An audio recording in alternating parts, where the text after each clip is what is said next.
প্রাক্তন তৃণমূল কাউন্সিলরকে হুমকি দেওয়া হয়েছে, তোলাবাজি করা হয়েছে বলে অভিযোগ, যার বিরুদ্ধে সরব হলেন বিজেপি বিধায়ক। শটান পৌঁছে গেলেন তারকেশ্বরের বিজেপি বিধায়ক ব্যবসায়ী ওই তৃণমূল নেতার দোকানে। পুলিশ ডেকে দুষ্কৃতীদের বিরুদ্ধে অভিযোগ দায়ের করলেন বিধায়ক। কোনো গুন্ডাগিরি বরদাস্ত করা হবে না বলে সরব হয়েছেন তিনি। বিজেপি কর্মী পরিচয় দিয়ে ব্যবসায়ী তৃণমূল কর্মীর দোকানে চড়া হয় বেশ কয়েকজন দুষ্কৃতী। টাকা দিতে না পারায় দোকানে ভাঙচুরের অভিযোগ ওঠে। মান্ত্রী স্ত্রী কে গো?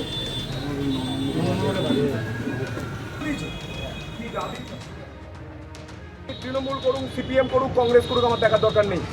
উনি তারকেশ্বরের বিজনেসম্যান, ওনাকে টাকা চাইবে, টাকা না দিলে দোকান ভাঙচুর করবে। এটা কোন সংস্কৃতি? এই সংস্কৃতির জন্য বিজেপি সরকার আসেনি।